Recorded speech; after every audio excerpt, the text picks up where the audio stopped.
할렐루야. 하나님께 영광 돌립니다. 여러분 모두를 축복합니다. 오늘도 여호와의 좋으신 하나님, 사랑하신 하나님께서 우리 삶 가운데 함께 하시기를 사모합니다. 자, 오늘은 위임식 세 번째 시간입니다. 레위기 21장을 보겠습니다. 먼저 기도합니다. 영광과 감사를 하나님 앞에 올려드립니다. 온 마음으로 우리 하나님을 사랑합니다. 성경의 말씀들을 열어주시고 하나님 앞에 서 있는 이 시대의 제사장들로 우리의 삶과 사역을 잘 감당케 하옵소서. 이 세대를 잘 분별하고 주님 오실 날이 멀지 않은 이러한 때에 다시 한번 깨어 각성하고 하나님이 기뻐하는 삶 가운데 서기를 원합니다. 종을 낮추시고 겸손하게 하시고 오직 말씀의 도구로 쓰임받게 하옵소서. 말씀하실 하나님을 찬양하며 기다립니다. 예수님의 이름으로 사모하며 축복하며 기도합니다. 아멘. 자, 21장을 조금 읽겠습니다. 여호와께서 모세에게 이르시되 아론의 자손 제사장들에게 말하여 이르라. 그의 백성 중에서 죽은 자를 만짐으로 말미암아 스스로를 더럽히지 말려니와 그의 살붙인 그의 어머니나 그의 아버지나 그의 아들이나 그의 딸이나 그의 형제나 출가하지 않은 처녀인 그의 자매로 말미암아서는 몸을 더럽힐 수 있느니라. 제사장은 그의 백성의 어른인즉 자신을 더럽혀 속되게 하지 말지니라. 아멘. 거기까지만 보겠습니다. 우리가 이미 나시린의 규례에서 살펴봤는데요. 겹치는 부분들이 있고 우리가 이 부분을 한 번 더 21장을 보다 제사장들을 향한 이 규례에 대해서 살펴보기를 원하는데, 자, 이 아론의 후손이라고 그랬습니다. 우리가 첫째 시간에.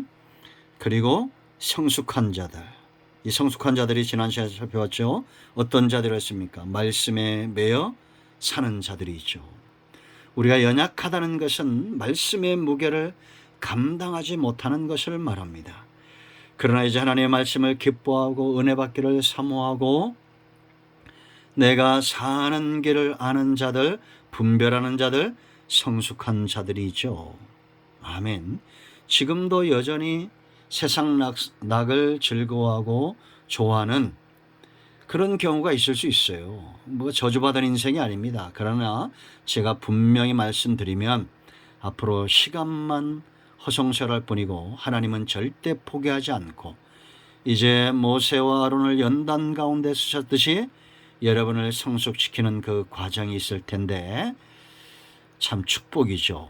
그러나 많이 힘들 겁니다. 속히 연단되는 것이 중요하고 하나님 말씀하옵소서 종이 듣겠나이다 고백하세요. 11조 같은 지파입니다. 12지파 중에 한 지파를 선택하신 것처럼 지금도 하나님은 택한 백성들을 선택하시죠. 하나님께 드림이 되기를 기뻐하는 자들, 종족과 가문을 쫓아 질서를 귀하게 여기는 성숙한 자들이죠. 일할 만한 사람들, 성숙한 자들입니다. 성막에 나가서 그 무거운 짐들을 지고 감당할 사람들, 성숙한 자들이에요. 이제 21장에서는 흠없는 자, 스스로를 구별시킬 줄 아는 자입니다. 그러니까 여러분, 우리가 아론의 후손으로 훈련받고 하나님의 언약에 매이고 성숙했다라는 것은 이제 어떤 자들이냐? 스스로를 잘 구별할 줄 아는 자예요. 그럼 뭐에서 구별해야 됩니까? 21장을 이제 우리가 요약해서 보면 첫째는 죽음입니다. 이 사망. 그래서 부모 형제가 죽었을 때에도 그랬는데 여기 보면 이제 1절 2절 말씀 보면 그의 살붙인 2절 어머니나 그의 아버지나 그의 아들이나 그의 딸이나 그의 형제나 출가하지 아니한 처녀인 그의 자매로 말미암아서는 몸을 더럽힐 수 있다 이렇게 얘기했는데 사망인데 백성 중에서 죽은 자를 만짐으로 1절에 이렇게 얘기했습니다. 스스로를 더럽히지 말라는 거죠. 그런데 이제 살붙이 가까운 형제들 외에는 이렇게 사망으로 인해서 더럽히지 말라. 그리고 이제 11절 말씀도 보면 어떤 시든지 가까이 하지 말지니 그의 부모로 말미암아서 더러워지게 하지 말라. 그렇게 이야기했어요. 그러니까 굉장히 이 죽음에 대해서 죽은 자로 말미암아서는 굉장히 조심해야 될 것들 우리가 이미 나실인에서 우리가 살펴봤죠. 그래서 이제 4절 말씀 보면 제사장은 그의 백성의 어른인즉 자신을 더럽혀 속되게 하지 말지니라 라고 말합니다. 조심하게 했죠. 여러분, 왜 이 사망을 멀리하겠습니까? 죄의 삭은 사망이다라는 겁니다. 그러므로 이제 더 엄밀한 의미로 말하면 죄에서 자기를 구별시킬 줄 아는 거예요. 아멘.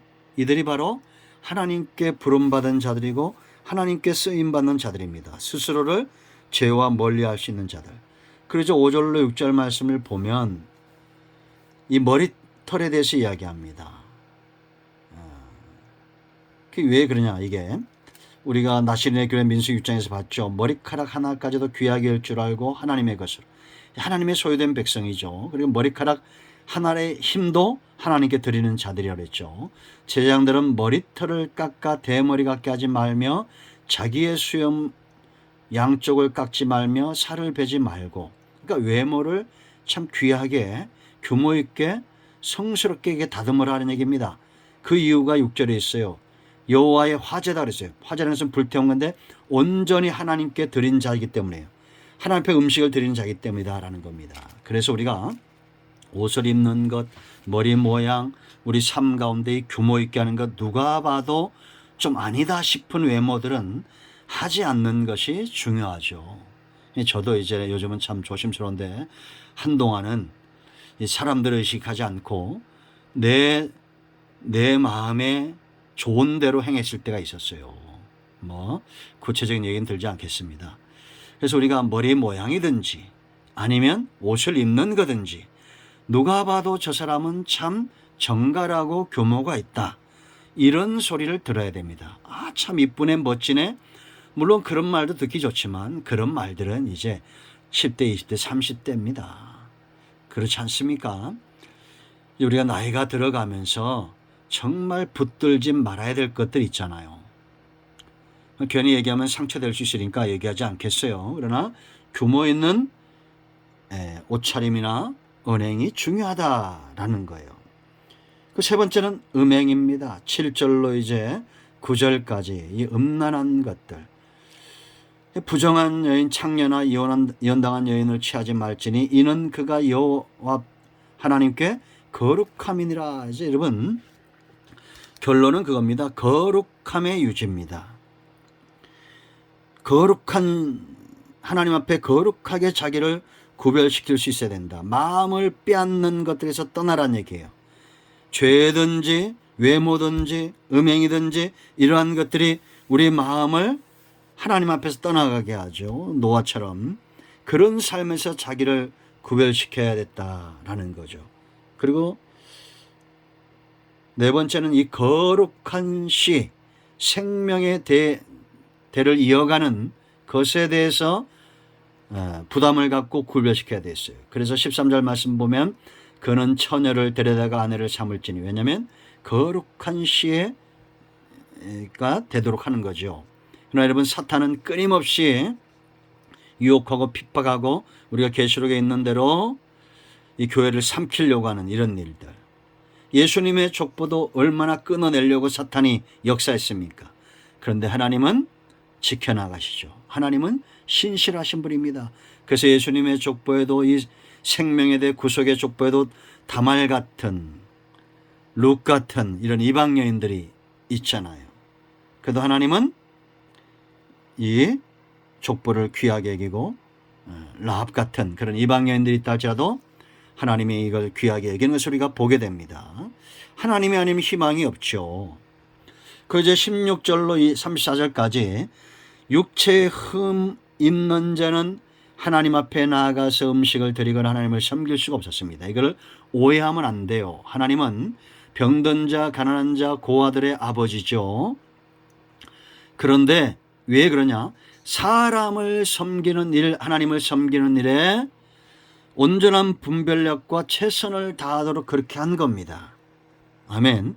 여기까지만 하겠습니다. 이것을 너무 영적으로 깊이 파고 들어가서는 안 되겠지만 여러분 우리가 밝히 봐야 되고 밝히 들어야 되고 냄새 맡아야 되고 또 우리가 하나님의 생명의 들을 이어가야 되고 이건 너무나 분명한 겁니다. 그래서 육체의 소경보다도 장애인보다도 영적인 장애인이 되는 것이 훨씬 더 해악이죠. 우리는 하나님의 말씀을 잘 분별해야 되고 하나님의 말씀을 들을 수 있어야 되고 하나님을 온전히 섬길 수 있는 그러한 그래서 구약시대는 철저하게 이렇게 교과서적인 교육이 있었습니다. 그래서 말라기서에 병든 것 저는 것 그 재물은 곧 누구예요? 자신을 그렇게 드렸던 영적으로 장애인 된 자들이 많았다는 거죠. 그래서 하나님 앞에 온전히 자기 자신을 구별시킬 수 있는 자들을 하나님이 제사장으로 삼으셨다. 이것은 오늘날에도 그와 같다라는 겁니다. 이제 내일은 출애굽기 29장으로 가겠습니다. 기도합니다. 하나님 앞에 드림이 되고 쓰임 받는다는 것이 얼마나 귀하고 복된 것인가를 알고 하나님께 드려지기를 기뻐하는 백성들 되기를 원합니다. 오늘 말씀대로 되게 하시고 우리 가운데 마음이 상한 자 병든 자 예수 그리스도의 이름으로 치유하시고 회복시켜 주시옵소서. 예수님의 이름으로 사모하며 축복하며 취하며 기도합니다. 아멘. 할렐루야. 존귀하신 능력의 이름 예수 그리스도의 이름으로 병든 자는 치유되고 모든 문제는 해결될 자다. 아멘. 할렐루야. 응답되었습니다. 아멘.